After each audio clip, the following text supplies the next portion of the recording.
Hallo und herzlich willkommen zu einem neuen Video. Heute möchte ich euch zeigen, wie ihr einen provisorischen Maschenanschlag stricken könnt, plus den Maschenstich, den man verwendet, um eine unsichtbare Naht zu erzeugen, wie zum Beispiel bei diesem Kaul, den ich gerade entworfen habe. Das ist der Her Favorite Kaul. Der ist doppellagig und wird am Anfang mit einem provisorischen Maschenanschlag angeschlagen, dann an einem Stück in Runden gestrickt und dann werden beide Enden zusammengeführt und mit einer unsichtbaren Naht verbunden. Ja, und dazu würde ich euch jetzt gerne einmal alles zeigen, was ihr dafür benötigt. Also, ihr benötigt einmal Restgarn für den provisorischen Maschenanschlag. Dann braucht ihr das Garn, mit dem ihr euer Strickstück stricken wollt. Dann eure Nadeln, direkt die Nadelstärke, die ihr auch braucht, um euer Projekt zu stricken. Und eine Häkelnadel, am besten ungefähr so groß oder so stark wie auch eure Nadel. Das kann aber gerne ein bisschen abweichen, das muss nicht ganz genau sein. Und dann geht es erstmal los mit dem provisorischen Maschenanschlag. Und zwar braucht ihr dafür euer Restgarn und macht euch einmal hier eine Anfangsschlaufe. Einmal die Nadel durch die Schlaufe ziehen und mit eurem Arbeitsfaden werdet ihr jetzt Maschen auf eure Nadel aufstricken. Und zwar so viele, wie in der Anleitung angegeben ist. Das kann zum Beispiel dieser Kaul sein, es kann aber auch was ganz anderes sein, was ihr gerade stricken wollt. Nun haltet ihr in der linken Hand eure Nadel, in der rechten Hand eure Häkelnadel und legt jetzt die Nadel über den Faden. Ihr spannt den Faden wie zum Stricken quasi auf eurem Finger auf und legt eure Nadel auf den Faden, haltet den am besten so ein bisschen fest, so mache ich das immer hier hinten. Und dann geht ihr mit eurer Häkelnadel zum Faden, holt euch den und zieht den durch die Schlaufe. Und schon, einmal festziehen, und schon habt ihr eure erste Masche aufgehäkelt. Das ist schon das ganze Prinzip. Ich werde das jetzt noch mal ein paar Mal wiederholen. Ich gucke aber mal, dass ich ein bisschen näher rankomme. Ich glaube, so ist ganz gut. Jetzt ist es wichtig, weil der Faden jetzt vorne liegt, den Faden einmal wieder hinter die Nadel zu bringen, so wie eben auch. Faden wieder auf Spannung. Jetzt kann man hier so ein bisschen am Faden festhalten. Dann mit der Nadel, mit der Häkelnadel den Faden wiederholen, durch die Schlaufe ziehen und fertig ist die zweite Masche. Faden wieder nach hinten legen, Faden mit der Häkelnadel holen, durchziehen und fertig. Faden wieder nach hinten legen, Faden holen, vierte Masche. Ja, und so wiederholt ihr das Ganze immer weiter. Wie gesagt, so viel wie in eurer Anleitung angegeben. Und ich werde jetzt mal ein paar Maschen machen. Dann ein kleines Probestück stricken und dann sehen wir uns gleich wieder, wenn ich euch zeige, wie ihr das Strickstück dann zusammenstricken könnt oder zusammen nähen mit dem Maschenstich. Was ich jetzt vergessen habe euch zu zeigen ist, wie ihr den provisorischen Maschenanschlag beendet quasi. Also ihr habt jetzt hier alle Maschen aufgehäkelt, die ihr benötigt. Dann mache ich mir immer die Schlaufe hier schön groß, damit mir das nicht rausrutscht. Schneide mir das Garn ab. Und dann mache ich meistens noch so 2, 3 Maschen. Jetzt habe ich aber schon den Faden so kurz geschnitten. 2, 3 Maschen, 2, 3 Mal ziehe ich hier noch die Schlaufe durch, damit mir das nicht sofort aufrübbelt. Dann ziehe ich den Faden einmal komplett Dann habe ich noch so eine kleine Sicherungskette dran. Genau, und dann geht es weiter mit eurer entsprechenden Anleitung. Und ich werde jetzt einfach mal einige Reihen stricken, die wir dann zur Runde schließen können. So, ich bin jetzt fertig mit meinem Probestück. Lasst euch bitte nicht irritieren, falls ihr den Kaul strickt, denn der ist ja doppellagig und in Runden gestrickt. Ich habe jetzt in Reihen gestrickt. Geht jetzt einfach ja nur darum, das ganze Prinzip mit dem provisorischen Maschenanschlag zu erklären. Und ja, dafür habe ich mich jetzt auf ein Projekt in Reihen beschränkt. So, ich zeige jetzt einmal, wie ihr den provisorischen Maschenanschlag wieder auflöst. Ich würde auf jeden Fall immer empfehlen, die Maschen, die jetzt hier gleich zum Vorschein kommen, auf eine Nadel zu ziehen. Wenn ihr zum Beispiel ein anderes Projekt habt, wo ihr 2 Teile aneinander stricken wollt oder wo ihr an der Stelle nochmal ansetzen müsst zum Stricken, müsst ihr sowieso eine Nadel aufziehen. Ja, wir werden das ja jetzt gleich zur Runde schließen.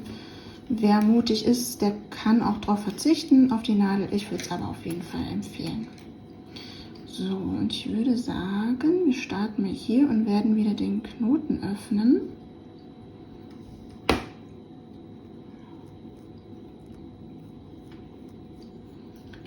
Und das, was wir hier dran gehäkelt haben, einfach wieder aufribbeln.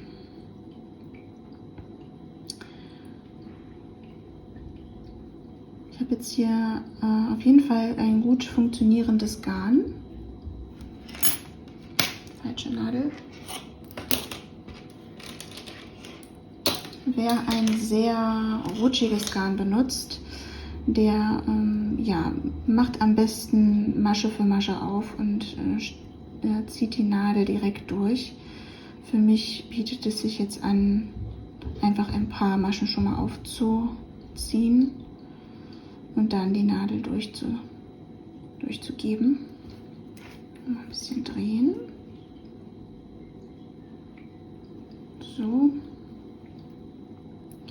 Dann ziehe ich mir noch den Rest auf und hebe mir Stück für Stück die Maschen wieder auf die Nadel.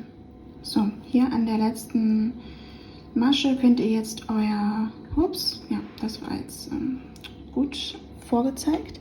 Ich wollte eigentlich sagen, ihr könnt euer Restgarn einfach wieder rausziehen. Jetzt habe ich hier aber so einen Knoten dran gehabt und habe mir die Masche aufgezogen. Ja, und werde mir die jetzt hier einfach nochmal neu. So, da ist sie wieder.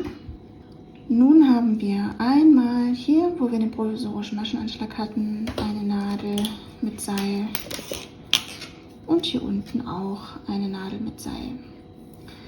Jetzt schauen wir mal, wo unser Arbeitsgarn ist und schieben dort unsere Nadeln hin, tun das auch auf der gegenüberliegenden Seite, damit wir jetzt mit dem Arbeitsfaden und mit dem Maschenstich dieses Stück zusammenbringen können. Für den Maschenstich werdet ihr jetzt einmal ein möglichst großes oder großzügiges Stück, je nachdem, wie viele Maschen ihr jetzt vernähen wollt, von eurem Arbeitsgarn ab. Dann braucht ihr, die Häkelnadel brauchen wir nicht mehr, dann braucht ihr eine Vernähnadel. Und da zieht ihr euch jetzt euren Arbeitsfaden durch. Und je nachdem, was ihr jetzt vernähen wollt, ich in meinem Fall arbeite hier das Strickstück zu einer Runde. Das heißt, ich muss die beiden linken Seiten aufeinander legen, damit ich hier gleich durch den Maschenstich eine neue rechts gestrickte Reihe erzeugen kann. Wenn ihr jetzt 2 Einzelteile habt, dann legt ihr die quasi gegeneinander. Also oben legt ihr euch die eine Hälfte hin mit der Blattrechtsseite nach oben und unten legt ihr euch die zweite Seite hin, ebenfalls mit der glattrechts gestrickten Seite nach oben. So, eigentlich ein ganz einfaches Prinzip, wenn man es einmal verstanden hat. Wir haben ja hier an der einen Seite schon unser Arbeitsgarn, unseren Arbeitsfaden verknüpft. Das ist auf jeden Fall immer sehr praktisch. In meinem Fall kommt er hier von unten. Das heißt, wir werden den jetzt einmal hier oben verbinden und dann geht es weiter mit den Schritten, die sich bis zum Schluss wiederholen. So, zum Befestigen starten wir einmal damit, dass wir uns unsere Vernähnadel nehmen und wenn der Faden jetzt hier von unten kommt, hier oben einmal von links in die Masche einstechen, also wie zum Rechtsstricken. Und hier unten stechen wir einmal von rechts kommend.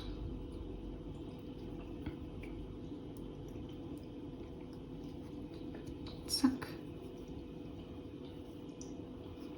Und jetzt geht es weiter mit dem Prinzip, das sich immer wiederholen wird. Wir stechen jetzt zuallererst auf der oberen Nadel in die nächste Masche ein, und zwar von rechts kommend, wie zum Linksstricken, abheben. Und ich mache das immer gleich in einem Schritt, dass ich dann die nächste Masche von links kommend einsteche. Die bleibt aber auf der Nadel und dann ziehe ich den Faden durch.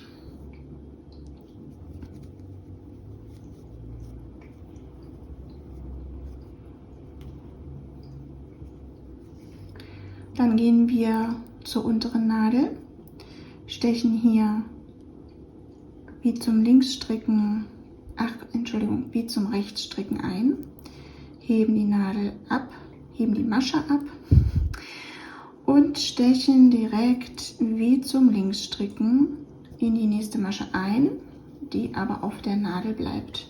Es wird also immer eine Masche auf den jeweiligen Nadeln abgehoben und eine wird nur eingestochen. Jetzt gehen wir wieder hoch. Gleiche Schritte. Die erste Masche wie zum Linksstricken einstechen und abheben. Nächste Masche direkt wie zum Rechtsstricken einstechen, ohne abheben. Faden durchziehen.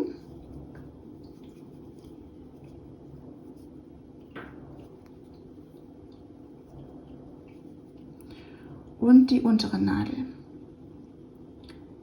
Masche wie zum Rechtsstricken einstechen und abheben und direkt die nächste Masche wie zum Linksstricken einstechen, ohne abheben.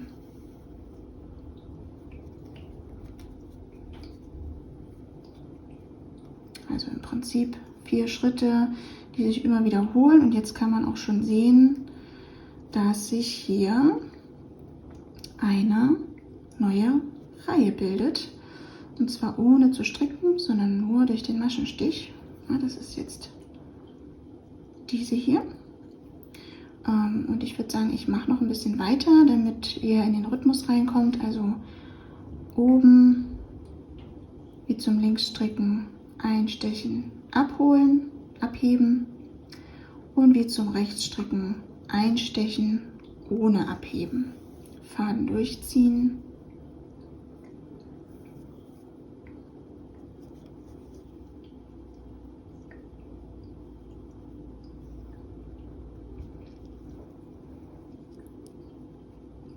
Zur unteren Nadel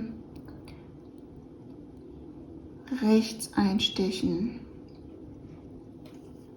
abheben und wie zum Linksstricken einstechen. Faden durchziehen.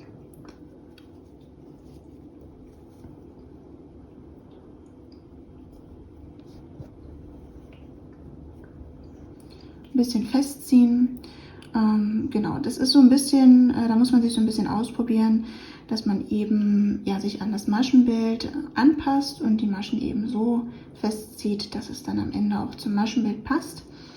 und dass die Naht dann eben möglichst unsichtbar ist.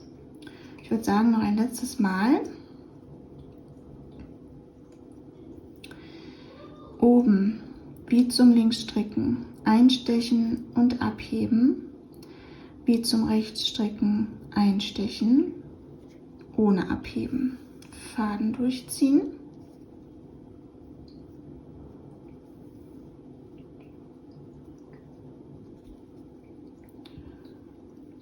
Und unten wie zum Rechtsstricken einstechen und abheben, wie zum Linksstricken einstechen ohne abheben.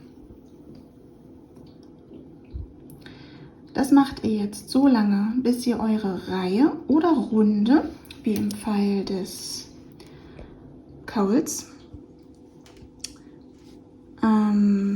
ja, durchgestrickt, durchgenäht habt, wie auch immer, und alle Maschen sich eben zu einer neuen Reihe gebildet haben. Dann könnt ihr den Faden noch vernähen und in dem Fall des Cowls einfach innen verstecken. Es ist ja doppellagig. Und ja, ich hoffe, es war hilfreich. Es war jetzt natürlich ein bisschen länger, aber ich denke, ab und zu lohnt es sich auch ein bisschen ausführlicher zu erklären. Ich danke euch fürs Zusehen und wünsche euch ganz, ganz viel Freude beim Stricken.